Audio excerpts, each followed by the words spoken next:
One of the coolest things I have the opportunity to do is connect with profit advisors. Why is that so important?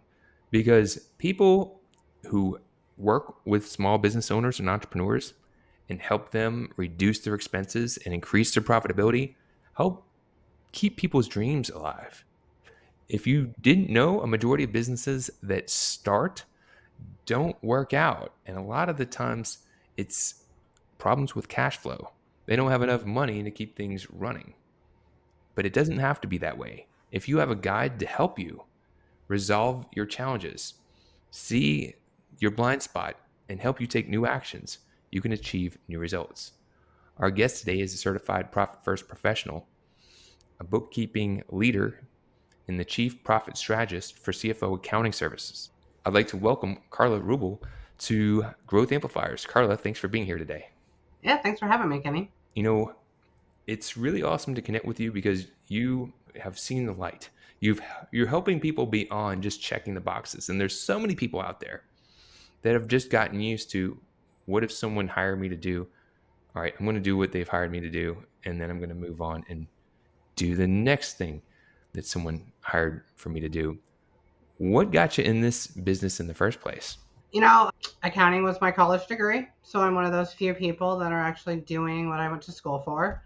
But as started my family and my kids got involved in activities, I realized that I needed more flexibility for their schedule. And early in my career, I did large corporations, I did small businesses, and small businesses is what I fell in love with.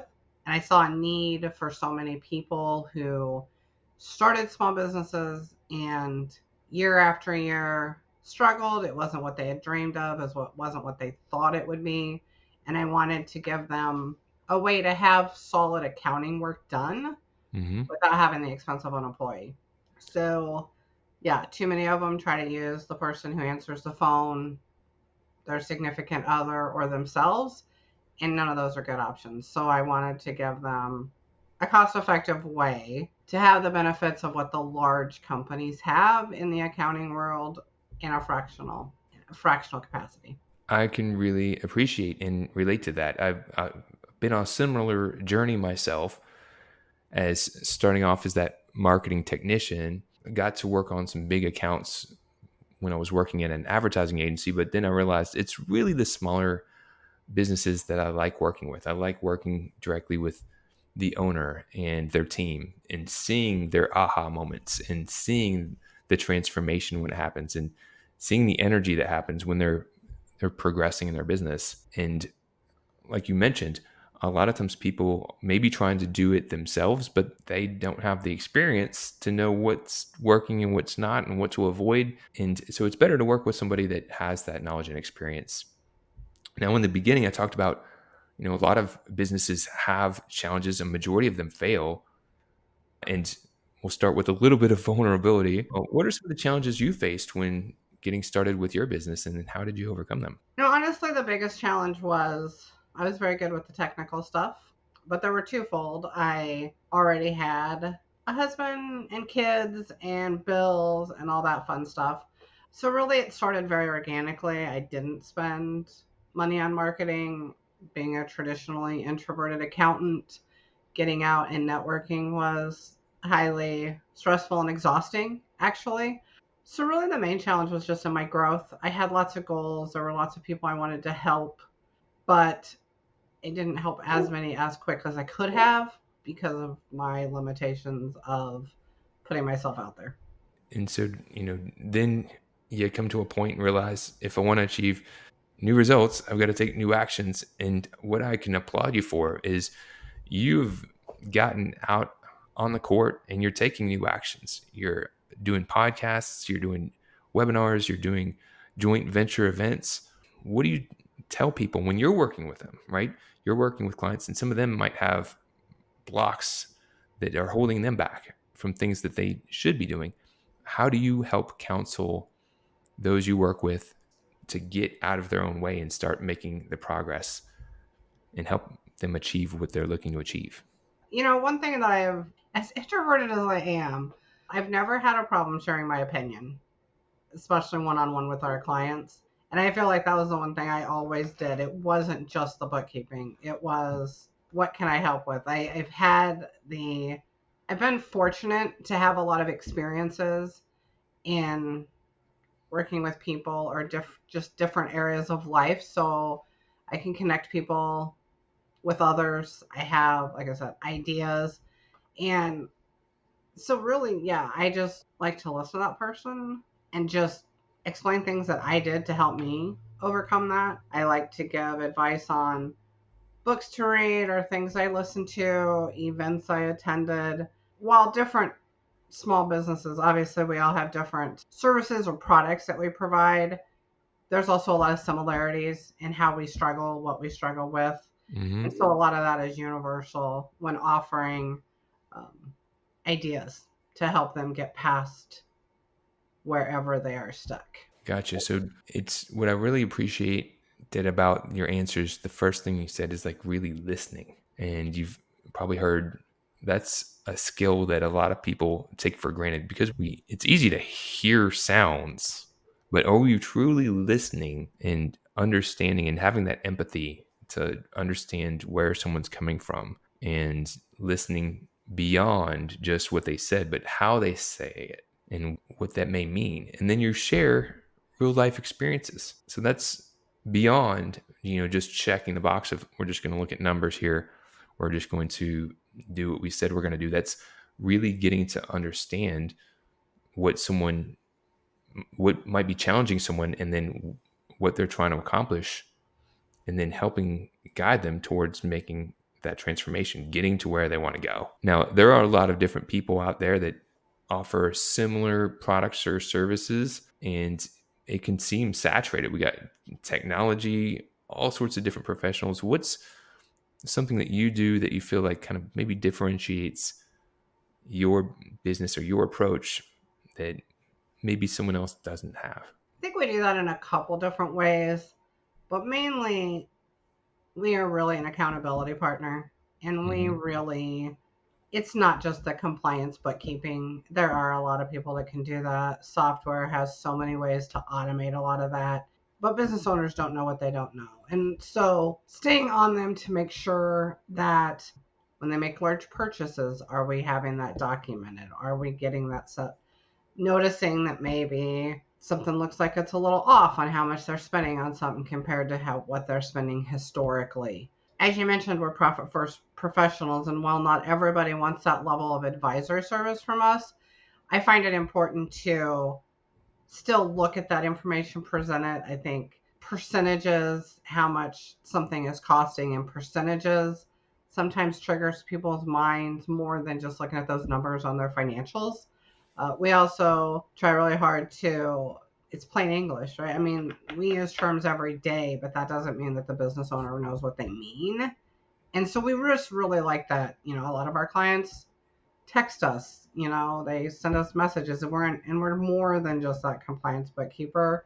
By offering, like, if we see something, let's say it, like, let's point it out to them. And that's just how the whole firm, it's how we've just designed it. Don't you find it funny? Occasionally, we have these experiences in life where someone will see something off, and then they'll be like, "I thought you meant to be like that. I saw you leaving your purse at the restaurant, but I thought you may have been wanting to leave it there." It's like, what are you? What's wrong with you? Why would you just assume that? If you see Right. something that's off, would you please tell me? I've got spinach in my teeth. Tell me.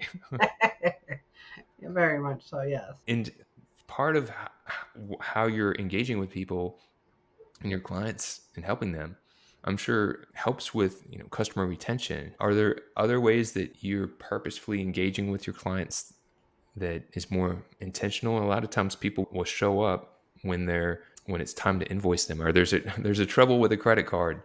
How do you engage with your clients that helps keep that relationship moving and foster ongoing relationship? So we have three different people in our firm that work directly with our clients.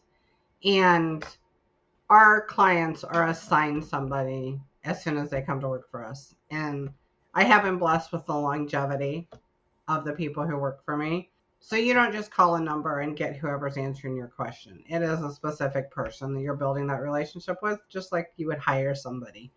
So we all very much, I mean, in actuality, we have clients that we have cared more about what they're doing than themselves. It's hard. We all get so vested in what they're doing. And it's hard to learn that you can't want more for people than they want for themselves. And so but it's just that one-on-one relationship that we're building. And one of the things at Growth Amplifiers we're big fans of is when you're looking to build and grow, is to have a focus, to have a niche so that you can speak the right language to the right people. Now, you can help all sorts of different types of businesses, but if you're looking to market, it's helpful to have that focused message. Who are the types of niches that you found that you have good traction with and a good background with? There's a couple. We have a lot of experience with in the construction industry, Mm-hmm. both trades and the general contractors. Especially the general contractors are have some unique tasks that they need done with the draws or the lien waivers, stuff like that, that they need to make sure they're staying in compliance. And tracking smaller margins in building mean that you need to make sure you're tracking what you thought it was going to cost you to build something versus what it did. So helping them keep those numbers up to date. So yeah, a lot of experience in the construction. We do a fair amount of lawyers, trust Mm-hmm. accounting. Attorneys are great at what they do, but they didn't have a lot of business classes. And the attorneys have to throw back in possibly every payroll to cover the firm's overhead expenses. So being able to help them so that stressful time working out, what the attorneys are taking versus what the firm is costing. And for sure, the trust accounting, there's a lot of nuances with triple reconciliations and making sure you have your stuff up to date in case the state bars want to walk in and audit you. So that's an area that we have really delved into to help out those attorneys.